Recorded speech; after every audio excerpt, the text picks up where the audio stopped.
guys, ayan tayo, kain tayo, ayan ang ulam ko. Sinigang na manok. Diba? Inasiman na manok. Tapos, siyempre ito lang ang kanin ko, konti lang. Kain tayo guys. Ayan. So, yan. Alam niyo, nilagay kong kasi wala akong gulay eh.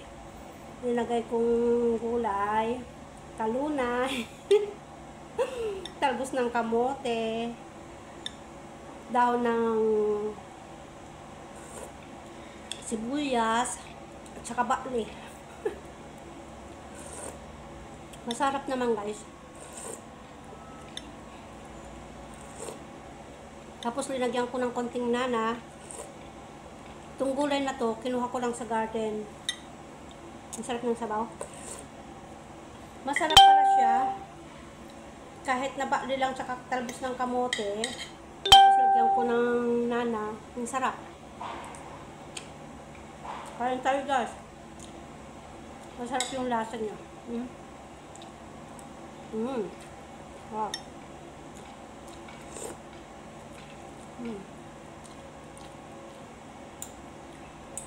Sarapin.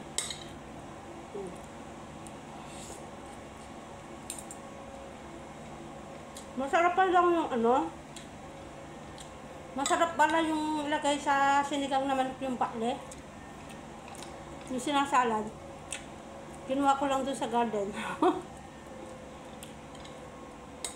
Sa mga nakasingit-singit sa lamang ko. Kasi wala akong gulay eh. Sarap.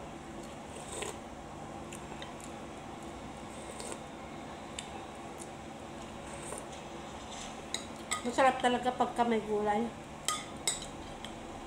Pag may tanim kang gulay, kahit konti lang. Meron kasi ako dun na yung mga tumubo sa mga halaman ba. Yung kalkalunay. Yung kalunay. Tapos mayroon akong pinatubo dun na sibuyas at bawang. Kinuhanan ko ng dahon yung sibuyas.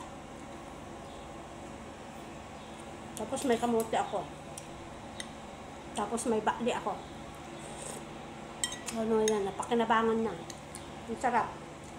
Tapos meron din akong nana. Ang sarap pala yung masarap palang halo yung konti nga lang ilagay.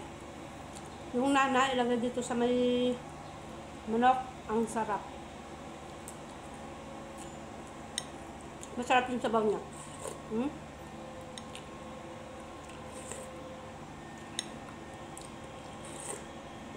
Ang sarap.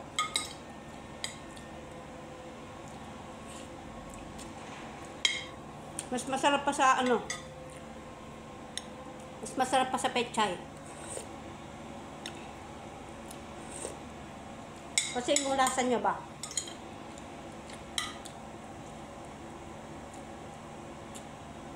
Parang pinakaluya. Kasi may tanim akong barbaranin. Tanlad, lemongrass. Yan.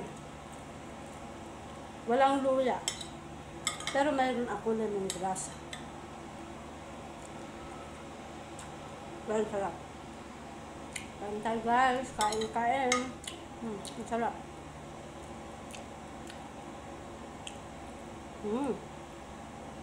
So yummy.